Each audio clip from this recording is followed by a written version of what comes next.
Alejandro Magno es un nombre que trasciende fronteras. No importa dónde te encuentres, ya sabes quién es o por lo menos lo has escuchado. A la edad de 22 años comenzó la conquista total del mundo antiguo conocido, y para los 30 ya había conquistado gran parte de ello, expandiendo las fronteras de Macedonia hasta lugares que nunca nadie había alcanzado o visto. El único conquistador que nunca perdió una batalla. ¿Quieres saber más? Quédate con nosotros para descubrirlo.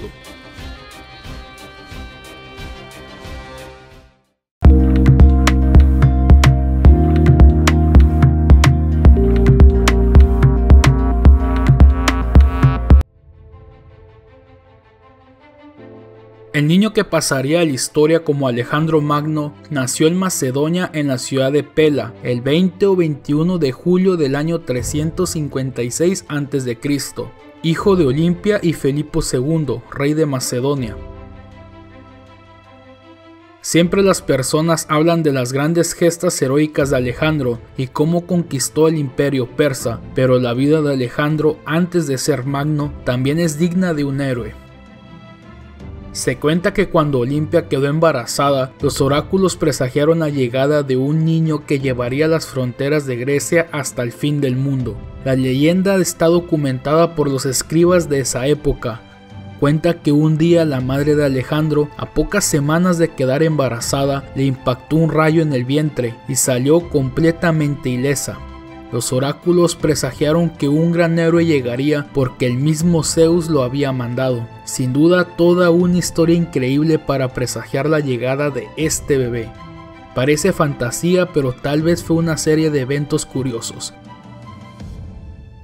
De niño, Alejandro fue instruido por sus padres, que se encargaron de educarlo lo mejor posible, su madre con sabiduría y su padre como líder militar. En su preparación de joven fue discípulo de grandes filósofos de renombre como Aristóteles. A la corta edad de 16 años ayudó a su padre en grandes batallas como general de caballería. Se habla de las grandes falanges macedónicas comandadas por Alejandro, pero la realidad es que el ejército que utilizó fue adiestrado y disciplinado por su padre Filipo II. Cuando falleció, Alejandro pasa a ser rey de Macedonia y toma el mando del ejército. Al poco tiempo de la muerte de Filipo, el resto de los estados griegos que estaban bajo el dominio de Macedonia se sublevan. Piensan que el nuevo rey es muy joven e inexperto, pero Alejandro reagrupa al ejército y marcha al sur para opacar las rebeliones, conquistando toda Grecia, excepto el estado de Esparta. Con esto se gana la lealtad de todos los estados griegos y Macedonia vuelve a recuperar la supremacía.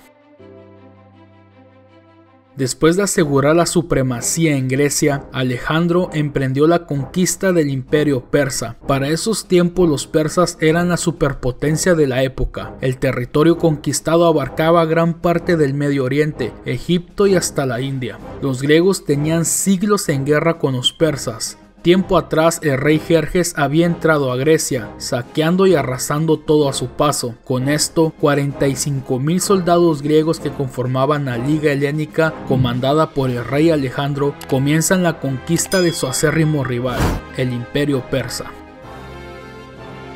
Es impresionante cómo Alejandro con 3 batallas logró colocar en jaque al imperio persa. El rey Darío manda gran parte de su ejército para enfrentar a Alejandro, pero estos fueron casi aplastados por las falanges. Después de 3 batallas seguidas ganadas por Alejandro, Darío en Gaugamela conforma un enorme ejército de 250,000 soldados dispuestos a detener el imponente ejército de Alejandro. Pero a pesar de la inferioridad numérica, las grandes estrategias de Alejandro guiaron a su ejército para derrotar a los persas.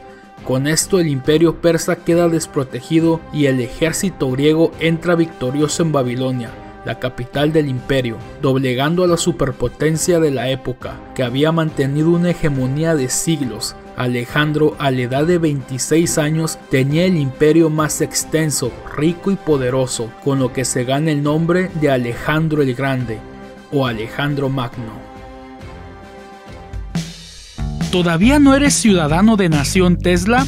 Es fácil, solo suscríbete y activa la campanita para que formes parte de nuestra nación.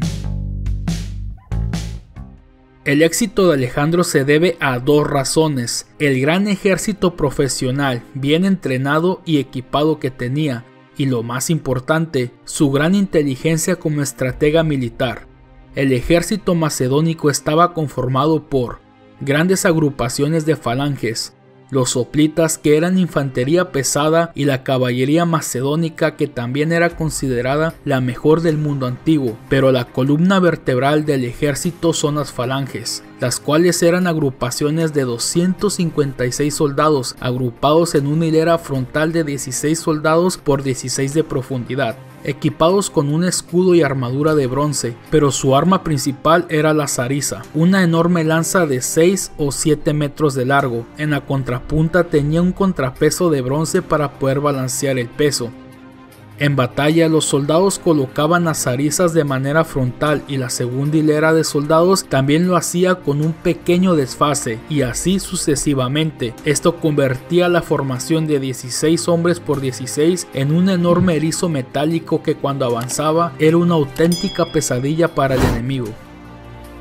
La idea de Alejandro de mantener las falanges en agrupaciones de 16 por 16 soldados era para darle mucha flexibilidad de ataque, ya que podían hacer maniobras envolventes de manera más fácil, retroceder de manera ordenada o presionar al enemigo en diferentes puntos, combinado con los hoplitas que cuidaban los flancos de las falanges y la caballería macedónica atacando la retaguardia del enemigo. Alejandro Magno le llamó a esta táctica el martillo y el yunque.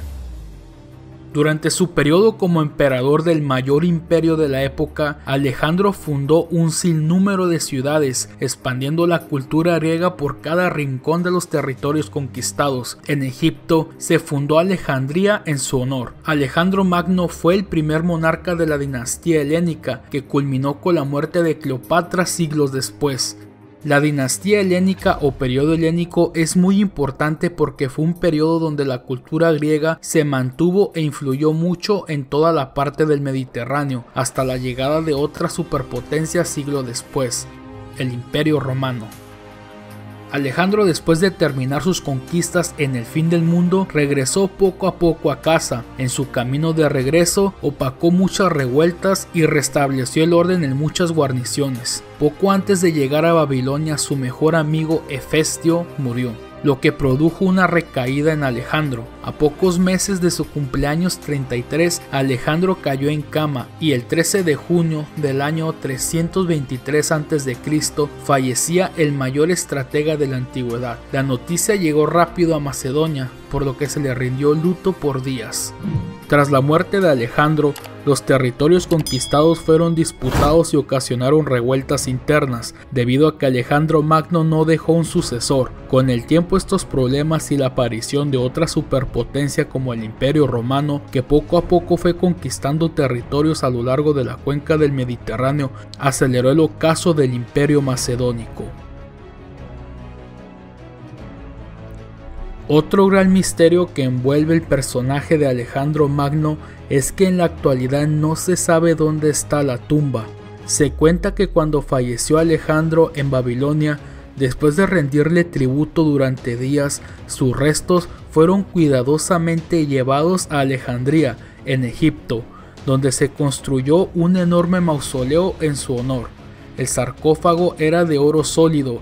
También hay evidencia de que grandes generales de la antigüedad visitaban frecuentemente la tumba de Alejandro Magno para rendirle tributo, ya que en el ámbito militar era considerado todo un personaje. Al pasar de los siglos, poco a poco se fue perdiendo rastro de la tumba, y hoy en día los historiadores no logran descifrar cómo pudo desaparecer la tumba de un personaje tan importante, con lo que se ha convertido en el santo grial de la historia. No cabe duda que toda la vida de Alejandro Magno está llena de misterio, desde su nacimiento hasta su muerte. Bueno, ciudadanos, con esto llegamos al final del video de Alejandro Magno. No olviden dejar su like y comentar el video. También lo pueden compartir con sus amigos para que nuestra comunidad siga creciendo. Nos vemos hasta la próxima.